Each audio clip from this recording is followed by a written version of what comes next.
नमस्कार मित्रों, पराशर ज्योतिष संस्थान के इस यूट्यूब चैनल पर आपका एक बार फिर से स्वागत है। मैं हूं बब्बन कुमार सिंह। मित्रों, आज जो है हम आपको गोचर की बात नहीं करेंगे, गोचर से जुड़े हुए एक सिद्धांत की चर्चा करेंगे। साढ़े साती की आज चर्चा करेंगे। साढ़े साती की एक शॉर्ट हम चर्चा करने जा रहे हैं, क्योंकि आपको पता है अभी शनि बदलने वाले हैं और इसके साथ 3 राशियों के लिए साढ़े साती होगी। मीन के लिए नई साढ़े साती शुरू हो रही है और मकर और कुंभ की साढ़े साती का चरण बदल रहा है, ढैया बदल रहा है। तो अ, लोग परेशान होते रहते हैं साढ़े साती को लेकर, और बहुत सारे लोग पुराने जो ज्योतिष कंसेप्ट जानते हैं वो साढ़े साती के बारे में पूछते रहते हैं। तो साढ़े साती के बारे में आज हम आपको एक ब्रीफ बताएंगे कि क्या है। देखिए, शनि जो है, शनि से जुड़ा हुआ साढ़े साती का कंसेप्ट है, और साढ़े साती का मतलब है 7.5 साल शनि का जो समय होता है उसको कहते हैं। और ये तब होता है जब शनि जो है चंद्रमा से 12वें स्थान पर आते हैं। जब शनि गोचर में चंद्रमा से, आपके जो नेटल चंद्रमा है, जन्म के समय के चंद्रमा है, उससे 12वें स्थान पर आते हैं, तो 2.5 साल का गोचर होता है, क्योंकि एक राशि में 2.5 साल होते हैं। फिर जब वो चंद्रमा पर से गुजरते हैं तो 2.5 साल का होता है, तो 5 साल हो गए।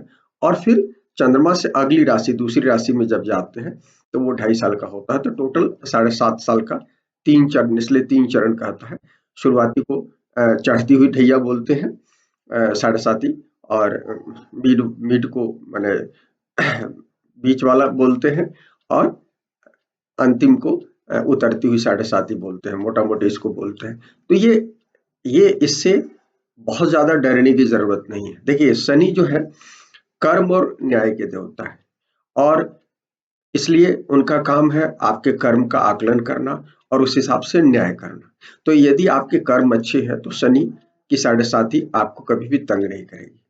आप दिक्कत तब होती है जिन लोगों की कुंडलियों में, उन लोगों की कुंडलियों में या लोगों को दिक्कत होती है जो मन वचन कर्म से कहीं ना कहीं अ, गलत काम करते हैं, अनैतिक काम करते हैं। इसलिए ऐसे लोगों को सतर्क रहना चाहिए। और स्पेशली हम अभी जो कि मीन की साढ़े साती शुरू शुरू हो रही है, इस पहली साढ़े साती 17 के बाद शुरू होगी, तो हमेशा ध्यान रखना चाहिए मीन के जातकों को। यदि वो अभी पिछले 30 साल में यदि उन्होंने गोचर के दौरान यदि उन्होंने कुछ गलतियां की होंगी तो उसका पनिशमेंट होगा। तो वो जनरली आपको अपने देखना चाहिए पीछे मुड़कर, आपने कुछ गलत काम नहीं तो किए हैं।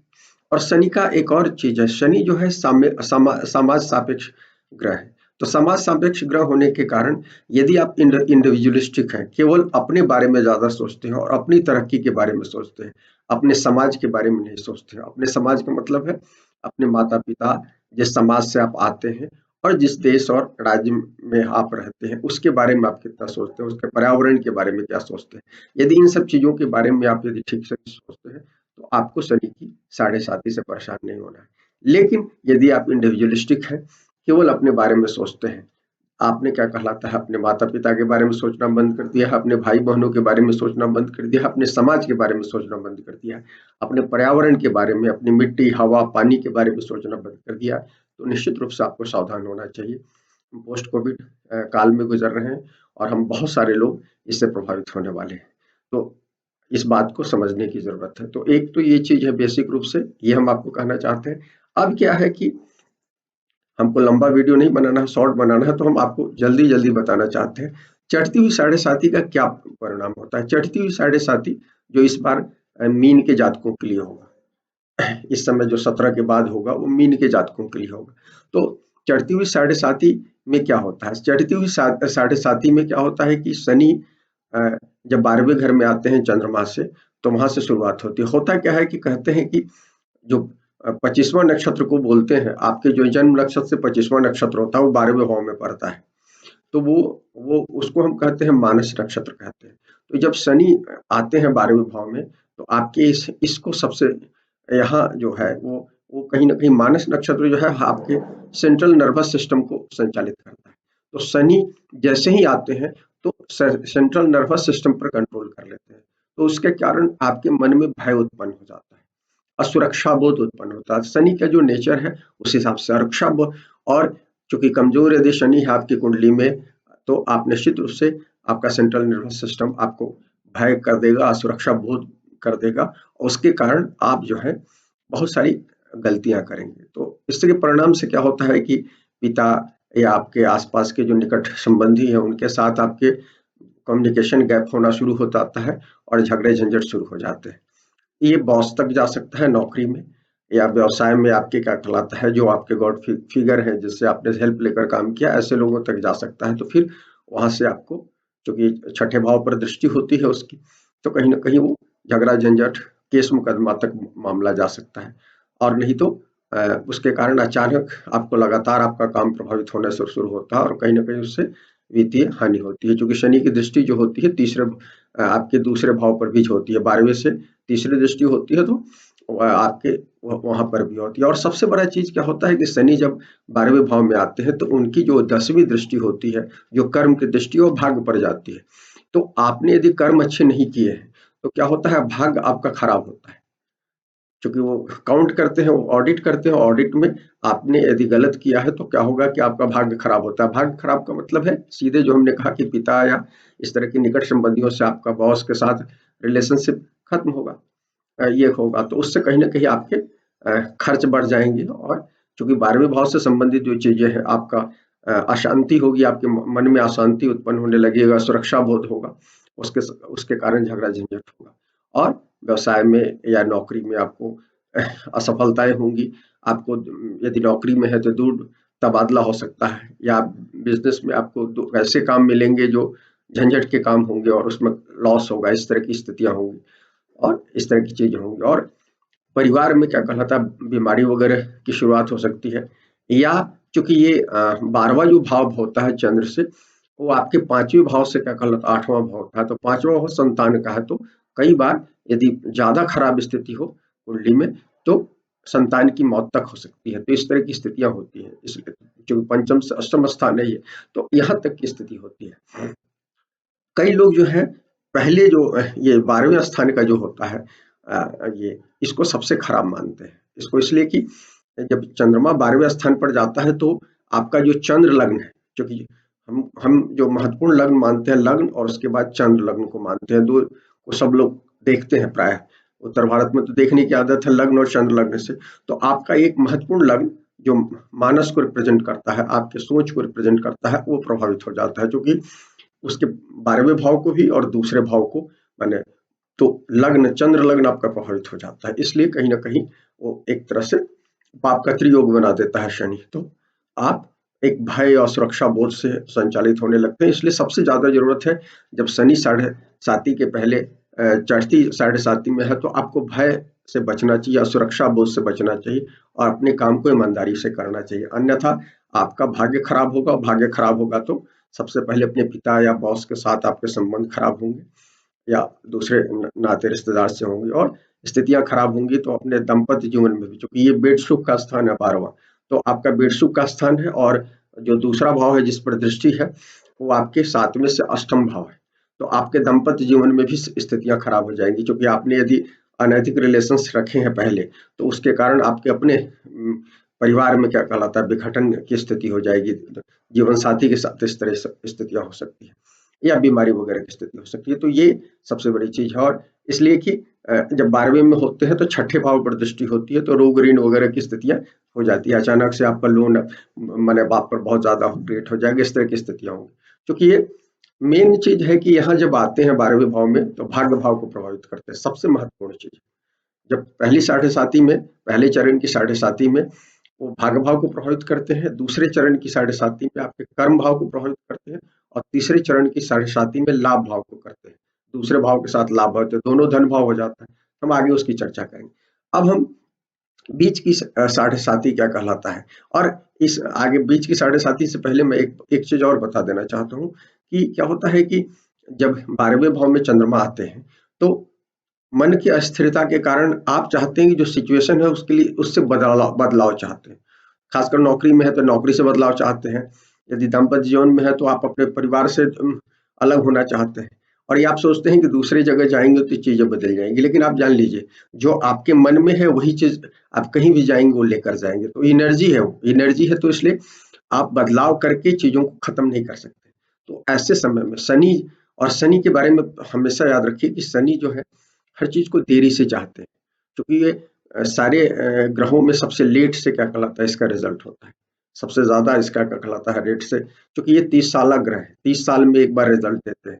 जो यदि 12वें में आए हैं और यदि अभी आप कोई चीज सोचेंगे, 12वें में जब चंद्रमा आते हैं, साढ़े साथी का पहला चरण होता है, तो यदि आप जो सोचोगे वो जब जब चंद्रमा से 9वें 10वें और 11वें भाव में जाएंगे तो तब जाकर उसकी पुष्टि होगी। मतलब लगभग 20-25 साल, आज जो आप रोपोगे वो 20 साल 25 साल या 28वें 30वें साल में जाकर उसकी पूर्ति होगी, माने फसल कटेगी 28-30 साल में। लेकिन हम सब लोग इतना प्रतीक्षा नहीं करते हैं और इसलिए हमको इस साढ़े साथी का असर भोगना पड़ता है, ये सबसे बड़ी चीज है। तो इसलिए इस दौर में जब पहली साढ़े साथी, अभी मीन वालों के लिए मैं कहना चाहूंगा कि पहली साढ़े साथी भी शुरू हो रही है, चढ़ती हुई साढ़े साथी, तो आप बदलाव के बारे में नहीं सोचे, एकदम शांत हो जाए, जो सिचुएशन है उसको सहन करें।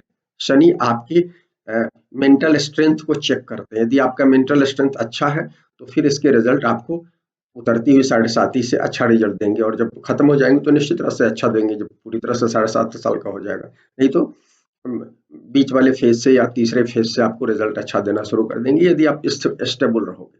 तो ये बात ध्यान रखो। अब हम साढ़े साथी के बीच वाले चरण जो चंद्रमा से गुजरते हैं या चंद्र नक्षत्र से जब गुजरते हैं, जन्म राशि से या जो चंद्र नक्षत्र से गुजरते हैं, तो आपको क्या कहलाता है इसका जो होता है, जैसे अभी धनिष्ठा से गुजर रहे हैं, धनिष्ठा के मकर वाले से गुजर रहे हैं, अब कुंभ वाले से गुजरेंगे जब 2 चरण से, तो ऐसे लोगों को सीधे सबसे ज्यादातर लोगों पंडितों का मानना है कि ये जो है बीच की साढ़े साथी सबसे ज्यादा प्रभावित करती है, इंटेंस साढ़े साथी होता है। इसका कारण क्या होता है कि ये हमारे कर्म भाव को प्रभावित करता है, क्योंकि ये जो है यहाँ से लग्न में जब आते हैं, जब चंद्र लग्न में आते हैं तो 10वें भाव पर, 10वीं दृष्टि के कारण वो 10वें भाव को देखते हैं, तो हमारा कर्म भाव प्रभावित होता है।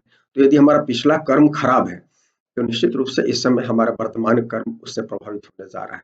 यदि हमारा कर्म अच्छा है, जो हमने कहा, तो हमारा हमको इस पीरियड में कहीं न कहीं अच्छी स्थिति होगी, हमको कोई डरने की ज़रूरत नहीं, जो हमने पहले ही कहा। लेकिन यदि हमारा कर्म खराब है, चंद्र नक्षत्र से जब गुजरेंगे तो सबसे ज़्यादा, क्योंकि जब वो 25वें नक्षत्र से मानस नक्षत्र से गुजरते हैं तो सबसे उस समय सबसे ज़्यादा कठोर प्रहार करते हैं, उसके बाद लग्न नक्षत्र ये चंद्र नक्षत्र से गुजरते हैं तो सबसे ज़्यादा प्रभावित करते हैं। तो इसका कारण ये होता है कि कर्म भाव पर देते हैं, तो आपको क्या कहलाता है कंटिन्यूअस आपके वित्तीय हानि शुरू हो जाती है, धन की हानि शुरू हो जाती है, यहाँ से शुरुआत हो जाती है, क्योंकि लग्न अपने आप में धन को रिप्रेजेंट करता है, और वो आपका कर्म खराब होने से स्वाभाविक है आपकी आमदनी रुक जाती है, या कुछ इस तरह की स्थिति है, नौकरी छूट जाती है, या आपका व्यवसाय क्या कहलाता है रुक सा जाता है, क्लाइंट आपके साथ काम करना बंद कर देते हैं, तो इस तरह की स्थितियां होती है।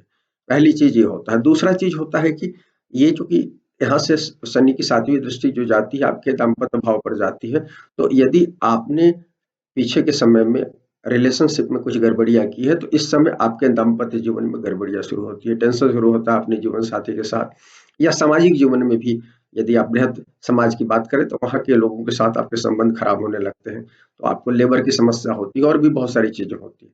तो इसलिए लेकिन मेन हम दाम्पत्य जीवन की कहेंगे कि दाम्पत्य जीवन में इसका इम्पैक्ट पड़ता है, और कई बार तलाक की नौबत तक आ जाती है यदि कुंडली की स्थिति खराब हो, आपकी दशा भुक्ति यदि खराब हो, तो निश्चित रूप से इसको ध्यान रखें। इसके बाद ये जो है सबसे महत्वपूर्ण कहना चाहिए, वो सबसे पहले कहना चाहिए, वो सेहत को प्रभावित करते हैं, क्योंकि आपका चंद्र नक्षत्र से गुजरते हैं, जन्म नक्षत्र से गुजरते हैं, तो आपके सेहत को प्रभावित करते हैं इसलिए। और ये कहते हैं कि सबसे इंटेंस होता है, क्योंकि आपके चंद्र नक्षत्र से गुजर रहे हैं तो सबसे ज्यादा मानसिक रूप से आपको पीड़ित करते हैं, और मानसिक पीड़ा के कारण कहीं ना कहीं वो बीमारियां भी होती है, तो आपकी सेहत प्रभावित हो सकती है। तो इसको पीक फेज भी बोलते हैं। और ये जो है ये समस्याएं बार बार आती हैं, ढाई ढाई साल स्पेशली, खासकर जो 13 महीने जो वो नक्षत्र पर से गुजरते हैं, 13 महीने एक नक्षत्र पर से, उस पीरियड में सबसे ज्यादा बार बार आप देखेंगे कि सबसे ज्यादा आपको कठिनाइयां होती है।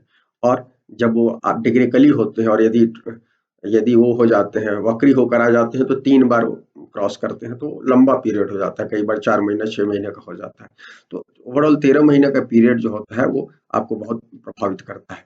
तो कहते हैं कि इस समय आपको क्या कहलाता है दीर्घकालीन कोई भी नया काम शुरू नहीं करना चाहिए, पहले से आ रहा है, दीर्घकालीन यदि काम कर रहे हैं तो उसको करें, लेकिन उसको छोटे-छोटे हिस्से में बाँट कर काम करें और पूरा प्रोग्राम बना करें। शनि जो है डिसिप्लिन के नाम है और चीज़ों को बार-बार करने के लिए एक्सपर्ट बनाकर ही छोड़ते हैं। तो आपको छोटे-छोटे काम के हिस्से में बाँटकर उस काम को निपटाने की कोशिश करनी चाहिए और कभी भी ये नहीं सोचना चाहिए कि अच्छा पीरियड आएगा तो इस काम को निपटाएँगे। जो भी है आप उसको काम का बँटवारा कर दें और छोटे-छोटे हिस्से में उस काम को करें। इससे क्या होगा कि क्या कहलाता है, आपका काम बहुत आसानी से ही होगा। नहीं तो क्या होगा कि चूँकि शनि की यहाँ लग्न पर से तीसरी दृष्टि से तीसरा पराक्रम भाव प्रभावित होगा तो आपका पराक्रम प्रभावित हो जाता है। उसके बाद 10वीं का जो है वो आपके कर्म भाव को प्रभावित कर रहा है और 7वीं आपके दाम्पत्य या रिलेशनशिप को प्रभावित कर रहा है, तो आपके वर्क फेज में भी काम नुकसान करता है। तो इस बात का ध्यान रखें कि यदि आप नहीं ध्यान देंगे तो आपको ये कहीं ना कहीं बहुत ज्यादा नुकसान कर सकता है। तो ये दूसरे जो ये बीच वाली 7.5 है, इसमें आपको सबसे ज्यादा सावधान रहना है जो कि आपके जन्म नक्षत्र से गुजर रहा है। ये तीसरा जो होता है, ये उतरती हुई 7.5 होती है। ये आपके ये इस अंतिम रूप से जैसे हमने कहा कि पहले चरण में वो आपके भाग्य को प्रभावित करता है, दूसरे चरण में सबसे ज्यादा आपके कर्म को प्रभावित करता है और तीसरे चरण में आपके लाभ को प्रभावित करता है। और ला ये चूंकि दूसरे भाव में होगा, क्योंकि ये चंद्रमा से दूसरे भाव में आता है तो उतरती हुई 7.5 होती है। तो दूसरा जो भाव होता है उसको हम क्या कहते हैं, धन भाव कहते हैं। और हमारा जो लाभ भाव है वो लाभ का भाव है, तो दोनों ये धन के भाव है। माने दूसरा भाव और लाभ भाव दोनों धन, तो दोनों धन का घर प्रभावित हो जाता है। तो क्या होता है कि हमारा मानना है कि उतरती हुई 7.5 में क्या होता है कि तुलनात्मक रूप से दोनों फेजों के हिसाब से बहुत कम क्या कहलाता है, इसका हानि होता है। लेकिन रुक रुक कर कुछ हानि होती रहती है और स्पेशली ये धन के मामले में हानि आपको सर्वाधिक करता है। आपको इसलिए कहते हैं कि तीसरे फेज में हमको सबसे ज्यादा बजटिंग करके, वैसे तो तीनों फेज में करना चाहिए, इस फेज में निश्चित रूप से अपने को मैनेज करना, पैसे को मैनेज करना सीखना चाहिए। और यदि आप सीख लेते हैं तो आपको धन की कोई विशेष कमी नहीं होगी। तो आपको इस बात को ध्यान है कि धन स्थान प्रभावित हो रहा है दोनों, और दोनों धन स्थान प्रभावित करेगा तो शनि डिले करेगा। शनि का काम है डिले करना, तो डिले करेगा और उससे आप प्रभावित होंगे और डिले बहुत लंबा हो सकता है। 2 साल 5 साल की प्रतीक्षा होगी तो आप उतने के लिए पेशेंस नहीं रखते हैं। तो इस बात को, तो इसलिए आप बजट बनाकर काम करेंगे तो दिक्कत नहीं होगी। और यहाँ से इनकी जो है तीसरी दृष्टि जाती है चौथे भाव पर, तो सुख भाव को प्रभावित करते हैं। और चूंकि दूसरा भाव है, हमने पहले बताया है कि 7वें से 8वां भाव होता है, तो दाम्पत्य जीवन के टाई को कहीं ना कहीं ये भी भाव रिप्रेजेंट करता है और उधर माँ या सुख के भाव को प्रभावित कर रहा है। तो यहाँ भी जब होता है तो दाम्पत्य जीवन को भी यहाँ प्रभावित करता है। मैंने तीनों फेज में आप देखिएगा कहीं ना कहीं अलग अलग कारणों से आपका दाम्पत्य जीवन प्रभावित होता है। इस फेज में भी, तो इस फेज में क्या हो सकता है, या तो आपके परिवार में जीवन साथी की तबीयत खराब हो सकती है, या उनके साथ क्या कहते हैं आपको ये हो सकता है। तो आपको इसमें, और चूंकि अष्टम पर भी दृष्टि होती है, दूसरे पर भी होती, दूसरे पर होते हैं और अष्टम पर भी दृष्टि होती है, तो सीधे टाई का जगह है दाम्पत्य जीवन के लिए। तो इसलिए आपको ये दाम्पत्य जीवन में भी इस दौर में आपको क्या कहलाता है, यदि आपने कुछ गड़बड़ियां की हुई है, ध्यान नहीं दिया हुआ है, तो इस पीरियड में आपको बहुत ज्यादा उससे संबंधित चीजें हो सकती है। बहुत ज्यादा नहीं, लेकिन बीच बीच में चीजें हो सकती है। तो ये धन के बाद आपको ये दूसरी चीजें दाम्पत्य जीवन में ये मेजर आपको प्रॉब्लम करता है। इसके बाद कहते हैं कि ये चूंकि संतान से भी जोड़ते हैं अपन इसको, चूंकि ये 8 त्रिकोण का है, पंचम से ये केंद्र स्थान पड़ता है। तो यहाँ यहाँ जो होता है आपके जीवन साथी के स्वास्थ्य के अलावा आपके बच्चे की स्वास्थ्य को भी प्रभावित कर सकता है, ये जब यहाँ होता है। तो इसलिए मेजरली आपको ये चीजें, जैसे आपके बीच वाले में आपके स्वास्थ्य को मेजर प्रभावित कर रहा है, तो यहाँ आपके जीवन साथी और बच्चे, इन तीनों को इन दोनों को प्रभावित कर सकता है। और आपके मामले में जैसे पहले फेज में क्या कहलाता है, आंख और नींद की समस्या दे सकता है, तो इस फेज में दांत और इस तरह की कुछ समस्याएं दे सकता है, हड्डी से संबंधित कुछ समस्याएं दे सकता है। तो इस तरह की चीजों को ये देता है। लेकिन अब ये सवाल उठता है कि 7.5 अब आ रहा है और सबको फेस करना है, खासकर ये मकर कुंभ और ये है, मकर के लिए अंतिम 7.5 है, तो उनके लिए तुलनात्मक रूप से ये रिलीफ का पीरियड होगा। जहां तक मीन वालों की बात है तो मीन वालों के लिए सबसे कठिन, क्योंकि पहली साढ़े साथी है, उनके पास अनुभव नहीं होगा, 30 साल पुराना अनुभव होगा, बहुत सारे लोग भूल चुके होंगे वो दौर, तो ऐसे लोगों को ये ज्यादा दिक्कत हो सकता है। तो मीन वालों को सबसे ज्यादा पहले चरण में सावधान रहना चाहिए, क्योंकि पहली तरफ हो रहा है, और क्योंकि ये चंद्रमा के नक्षत्र से गुजरेगा, पहले अभी धनिष्ठा से गुजरेगा, फिर सतविसा मार्च से शुरू होगा, तो ऐसे लोगों को भी सतर्क रहना चाहिए, सतविसा वाले लोगों को, कुंभ में जो लोग हैं, कि क्योंकि उनको भी 13-14 महीने मार्च के बाद से प्रॉब्लम आ सकती है। यदि वह सावधान होंगे, उनके जीवन में साढ़े साथी का इम्पैक्ट यदि नेगेटिव होने वाला होगा, तो हो सकता है, तो इसलिए ये होना चाहिए। तो हम ये कहेंगे कि अब अंत में एक सलाह देंगे कि भैया यदि आप साढ़े साथी का वो कर रहे हैं, क्या कहते हैं, साढ़े साथी के असर से बचना चाहते हैं, तो क्या नहीं करें। इसलिए हम आपको कहेंगे, सबसे पहले साढ़े साथी का पीरियड यदि 3 राशियों के लिए शुरू हो रहा है स्पेशली, तो अ, मकर, कुंभ, मीन तीनों के लिए है, तो रिस्क लेना बंद कर दें। साढ़े सात साल के पीरियड में रिस्क नहीं लेना चाहिए, क्योंकि शनि जो है स्थिरता से काम करने को बताते हैं, बहुत सोच समझ को बात, ये मंगल की एनर्जी को एकदम नापसंद करते हैं, शत्रु ग्रह है उनकी उनकी नजर में। तो आप ये बात, मंगल की तरह काम करने के लिए बिना सोचे समझे काम नहीं करें, बहुत सोच समझ कर, कई लोगों से विचार करके काम करें, रिस्क एकदम नहीं ले, रिस्क लेंगे तो नुकसान होगा, चाहे किसी भी फ्रंट पर आपको नुकसान हो सकता है। इसके अलावा इस साढ़े साथी के पीरियड में जिन लोगों का भी साढ़े साथी चल रहा है, कोई भी वाद विवाद में नहीं पड़े, किसी भी वाद विवाद से दूर रहे, वाद विवाद से दूर रहेंगे, आपके जीवन में बहुत सारी कठिनाइयां खत्म हो जाएंगी।